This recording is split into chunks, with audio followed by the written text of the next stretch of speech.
Hello again, Trot fans! Hello and welcome to Let's Play Steambot Chronicles, or in this case, let's prove Mr. Philby wrong about everything.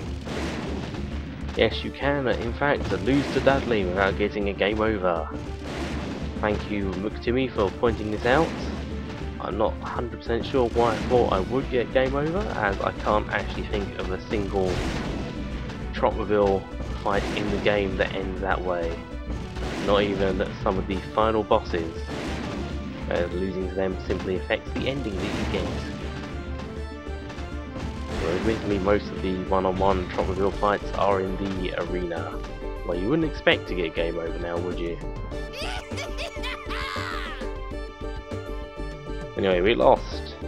How unexpected. I can't believe I lost to Dudley. That Dudley just loves to fight.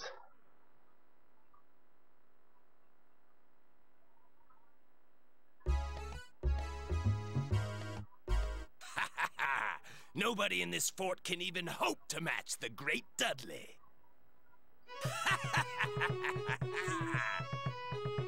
Well, you don't need to defeat Dudley. I like to, because he's a smug motherfucker when he wins. Right?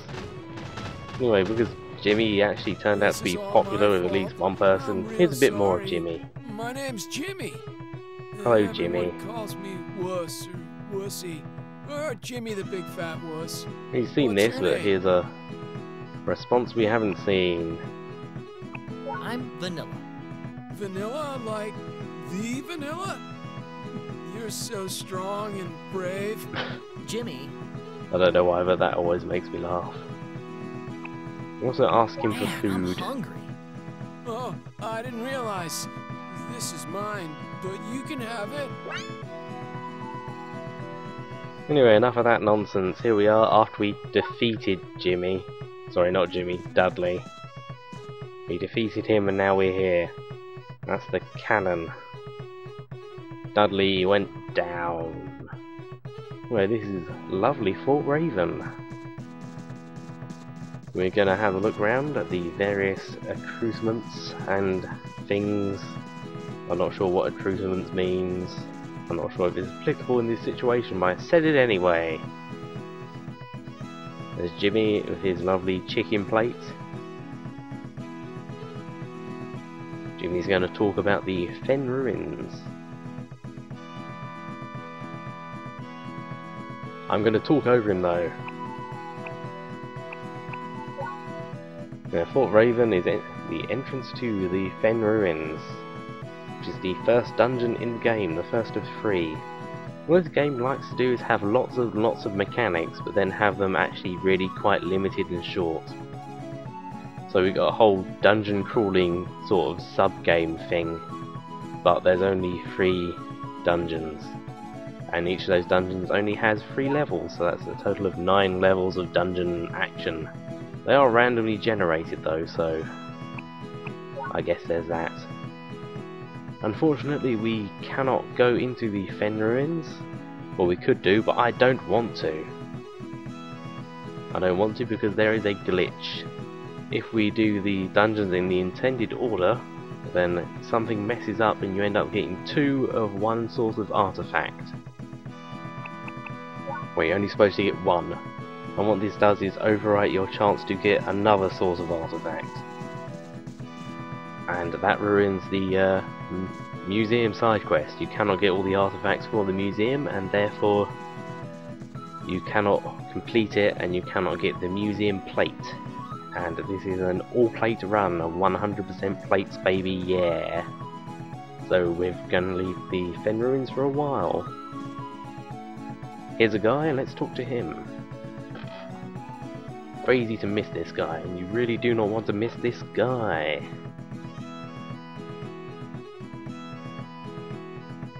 For he is the inventor of the bicycle. Now, this guy is actually quite annoying. He's got the same sort of Trotmobiles can be used for evil thing that Professor Nutmeg was all about. Anyway, being nice to him and saying his his idea is awesome, nets you nothing. You must be not nice to Bicycle Man. You must point out the flaws in his bicycle plan. You must ask of him, why not ride a horse or camel? Why camel? So there's a lot of camels around, so they're on his mind. Anyway, being nasty means that he'll actually lend you his bicycle, and he'll want it back, but he'll want it back after you finish the game. This game does have a fairly expansive post-game section for polishing off side quests and the like. You can imagine when we actually do bring it back to him, he's not going to actually take it away from us. We have this bicycle forever unless you're stupid like me, but we'll get into that next time. Or maybe even the time after that. Right, also this area has music. A surprising amount of areas in this game don't actually have music. This one's got a lovely jaunty theme that I'm talking all over.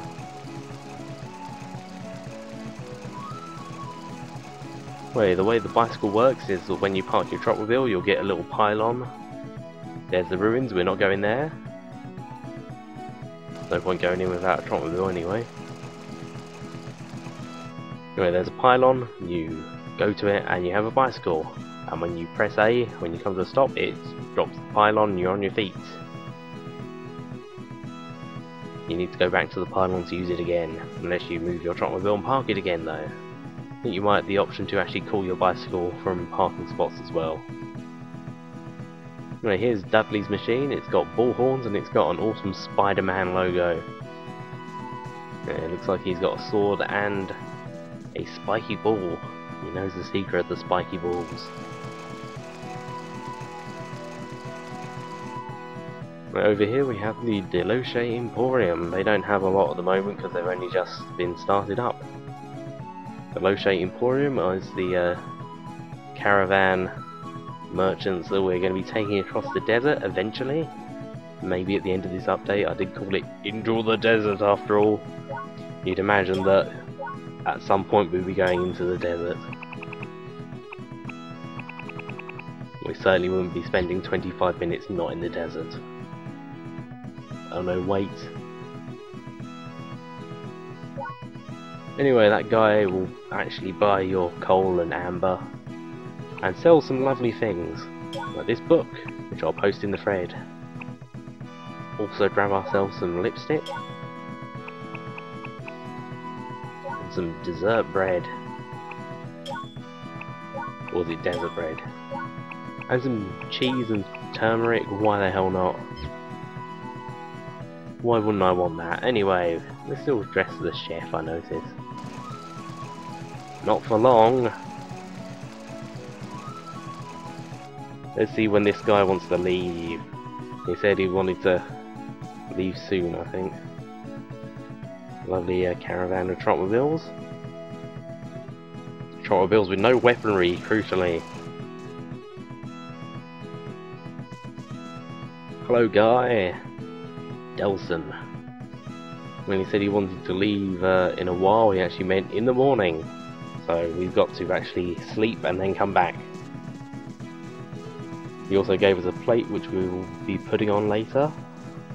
Anyway, here's the bazaar. Lots of stuff to do in the bazaar.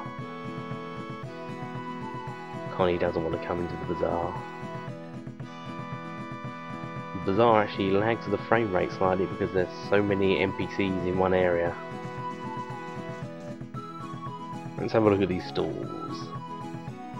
Hot, exciting and exotic. Exotic. Okay, let's buy some chilies, go with that turmeric. And conspiratory herbs. Constipatory. Constipation powder, basically. Spoiler, it is possible to become constipated in this game. That is a game mechanic. Constipation. Anyway, here's Kane. He's wearing a brown shirt now. Or is that a vest? He's usually wearing a white one. I'm not sure if that's a mistake or just a an attempt to make him more, I don't know, like he's in the desert now, he's wearing something else. Anyway, that's why we couldn't buy carpets, because we hadn't talked Cain in the right place. If you didn't give him the slip earlier, you can give it to him now and complete that side quest and get your 80 We're buying some carpets, one very expensive one and a lot of cheap ones. Also, I decided against filling my inventory with various different sorts of cheeses. There's really no need for them to be so many sorts of cheese in this game.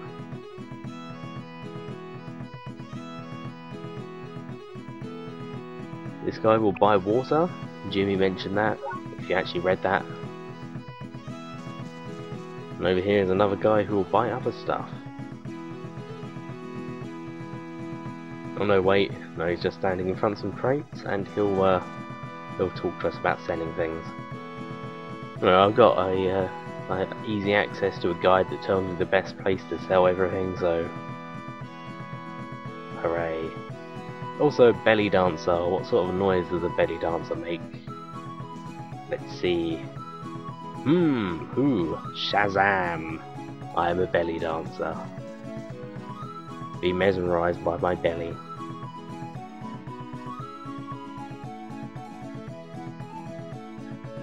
That's a very philosophical question. But if I remember QI correctly, snakes actually don't hear the music at all.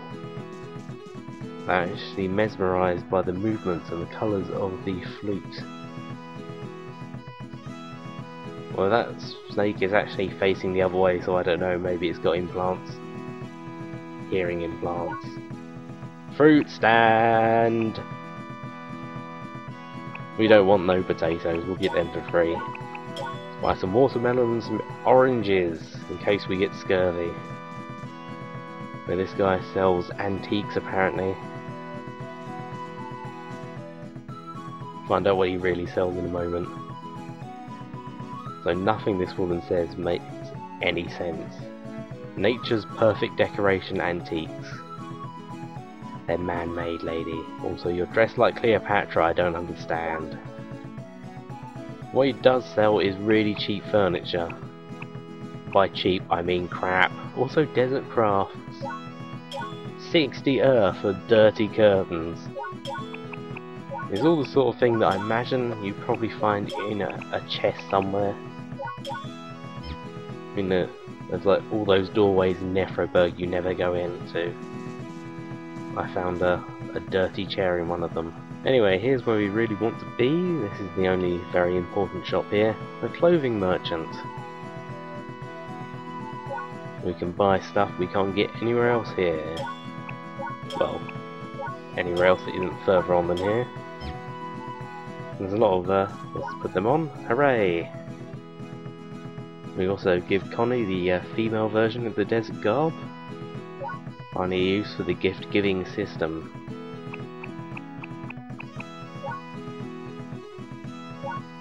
Now all three of the girls we can date in this game have a list of likes and dislikes and items that they will like and items they will not like.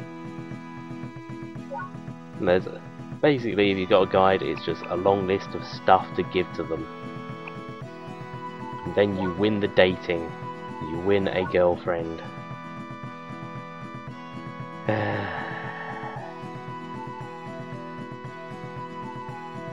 Anyway, part of that is that they all like to wear certain colours of lipstick. Connie here likes orange. So she'll keep that on for a little while. I don't know how long. I think she probably takes it off when we leave the area, but whatever.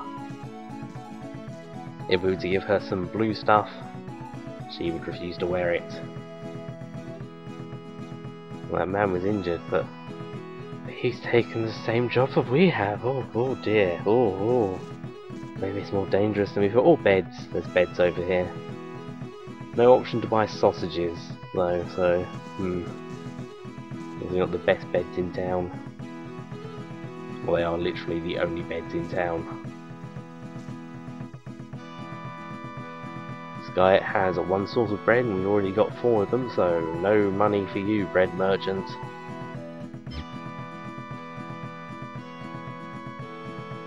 And here's an old man.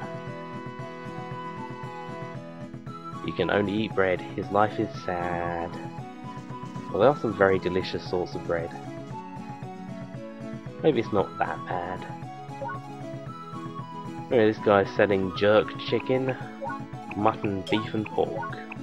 It's all about the dried meats here, which I suppose makes sense. In the desert you want some food that's going to preserve. Here's Theodore, the adventuresome art dealer. Theodore has an impressively long name, and we're gonna big up Pablo the artist. This isn't actually part of his side quest, it's just the thing about him. Theodore has no art to deal us. He does, however, quite want to buy certain items, including Pablo's paintings, and also a broken clock and some desert crafts. We're not going to sell him anything though. We don't really want to sell Pablo's paintings, as they are unique items. If we sold them to him we could buy them back, but that's just a waste of money. Although spoilers, we will be selling them at some point, but we'll also be buying them back at another point. Connie is having trouble with that fence. Anyway, that's all the bazaar. We've done everything we can here. And now my intention here was to make back some of the money that I just wasted on oranges. By heading up Zibala Hill, also noting the dervishes have not respawned. Don't know if they'll be here tomorrow, I can't remember. Let's go and equip ourselves a tank. Attentive viewers will notice what I'm doing here. I'm on my way to pick up a load of water. Because water is very saleable in the desert. We're not actually going to sell it at Fort Raven, there's a better place to sell it that we'll get to in a while. But first of all, what are you doing? Is that house on fire? What's going on here? Is that Dudley? What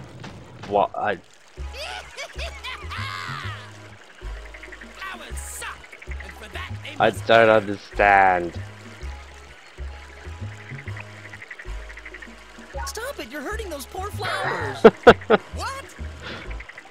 Best line in the game so You're that far. guy from Fort Raven. Perfect timing. You won't be so lucky this time. Yeah, so defeating Dudley makes this happen. I didn't think this happened until after you beat him a second time elsewhere. At least a second time. I thought this was a later game thing, but no, apparently your second encounter with Dudley can happen right here. Right now. Anyway, this particular version of Dudley comes equipped with a needle gun, or a dart gun, which is quite bad for us, not for him, and a flamethrower. Jesus. A bit of a step up from his antics so far. Basically all he's been doing, also don't pick him up, he just jumps out and then you get hit. Those darts hurt. I'm down on flashing health, he has been hit once. That is not good. We could barely defeat Dudley in his first incarnation, and this is a much later version of him. Really not sure that this was supposed to happen so soon. We got him a bit. This is not going to end well. Anyway, my intention was to come here, grab some water and go. Maybe do a bit of a side quest before we went to bed and then finally went into the desert. But no, Dudley's here. He's going to ruin everything. In my test run, I don't actually think he turned up here. I don't know what caused him to be here. In the test run, I defeated him as well. Oh no, wait, no. In the test run, I went back and didn't defeat him. I lost and he didn't appear here. Anyway, once again, no game over. We can continue, we get our health back, even though we exploded. It's quite strange that the most dangerous sort of boss in the game How could you ever hope to defeat Dudley and his awesome Trotmobile? is also the one. Man, trashing this place made me feel a lot better. So long, sucker. As I was saying, Trotmobile battles are the hardest battles, yet they have the least, you know, bad things happen for losing. Anyway, that didn't happen. I wasn't expecting that, so I in fact neglected to save, so I had to sort of repeat everything in the update up until that point again here. And before I left, I went and equipped myself. Right, what we want to do here is buy 2 claw arms, the Paracel windshield because it is amazing. We also bought the spider tracks, sorry, the caterpillar tracks and the spider legs. Let's go equip some stuff. The spider legs are the best sort of legs for the desert, they have the best speed. Everything else will struggle on those sandy dunes. Knowing what sort of leg to equip for what you're doing is quite important in this game.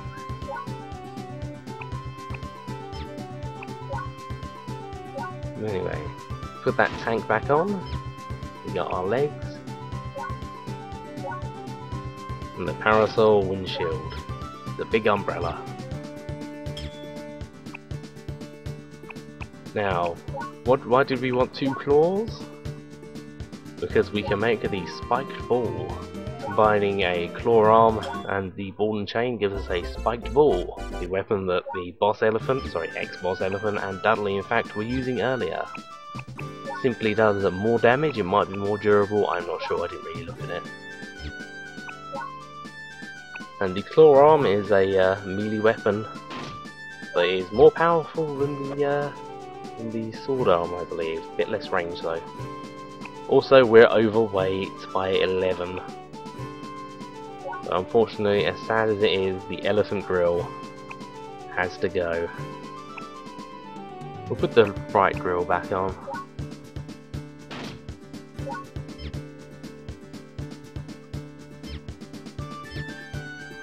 Don't worry, I'm sure eventually we'll have that back. Weight is becoming quite the limiting factor at the moment. Anyway, let's get back. Let's actually do something about this guy. And for that, they must burn. Step out of the garden and fight like a real man. What? You're that guy from Fort Raven. Perfect timing. You won't be so lucky this time. Come on. Anyway, the strategy with Dudley number 2, or version 2 as it were, or even version 3, I'm not sure what version this is, is to simply jump a lot. If you're constantly jumping and boosting, basically sideways boost jump. Also, get him in the water and get him trapped up against logs and things. I'm not sure if the water actually slows him down, but he seems much less able to dodge with this spiky ball. So not being able to walk backwards helps a lot. His flamethrower does hurt a lot, but the main threat here is the dart gun. If you dodge jump a lot, it should never hit you. Or you can keep constantly on the move. Spiky ball does a lot more damage and is much more effective. Hooray! We beat him. Do your sorrowful arm wavings. I won! Anyway, here we are, back in Honeybee Gardens, which has been quite badly singed. I remember playing this the first time. You see Dudley a few times during the game. He basically he's in front of a door and you have to beat him, or he's behind the door and you have to beat him. I won't forget this. Although he did assault Jimmy earlier, that he was in the Trotmobile and he was technically a gladiator, so it's not that shocking. But here, what he's done is he's gone to a farm and he's burnt down the farmhouse, and then he's gone to their field of crops and he's burnt that as well. And it only gets worse. I mean, look, this is what he's done. Why, Dudley? Why? It's just sort of. I just don't. Anyway, first thing we notice as we come into the burned farmhouse is a way down. This was not visible before. I'm not sure it was actually here. Might have been a cupboard or something. Anyway, he burnt down the house with the 3 people who live in the house cowering in the basements for their own protection. Why did you let him go, Vanilla? Why didn't you, I don't know, arrest him? I know you're not a policeman, but you could, like, citizens arrest him? You wrecked his Trotmobile? Also, the game teleports you back up? That's naughty! Our prize for actually doing this whole thing is in this chest here. It's the best source of prize the game can give you. It's a new source of hats! Unfortunately, these particular farmers are too shell-shocked by the fact that their house has been burnt down to notice that you're wearing their straw hat.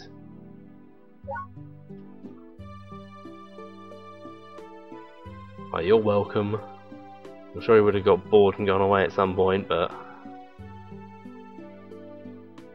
Anyway, one of the reasons I wanted spring water except to sell it was to complete the... Hello, Connie.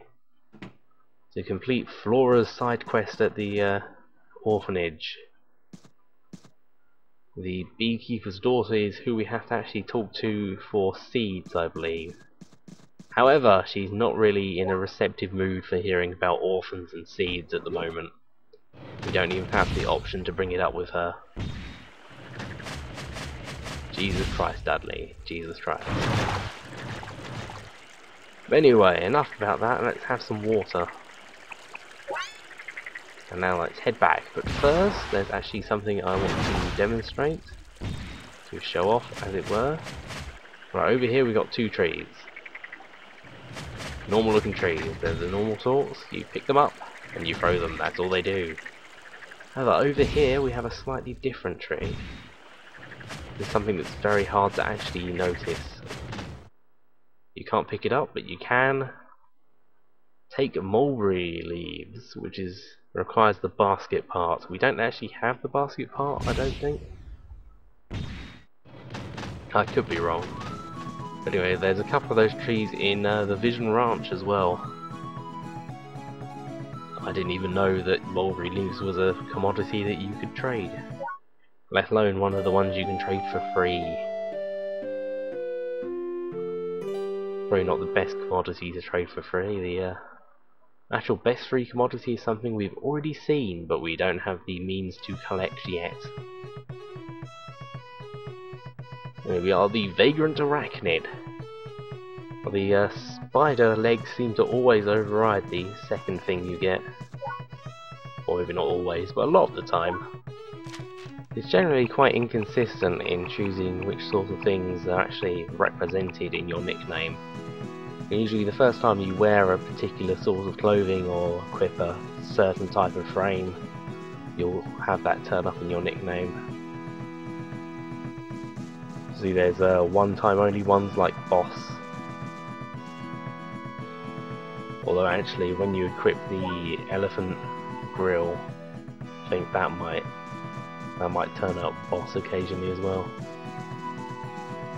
There's also certain weird things that turn up as well. Next episode, or in fact it might even be the one after that, when we next get our next nickname, there's a very strange part of the nickname that's turned up. Anyway, let's finally go to the desert, shall we? Here's the caravan, the Deloche Emporium, is that their name? I should really remember this sort of thing. We're finally on our way to Happy Garland. If you decline the offer to escort the caravan, you're not actually allowed out. Not only do you need the merchant's plate to be allowed through this door, but at least at the moment. Later we'll be allowed to go freely. Not only do you need the plate, but you also need to be escorting a caravan.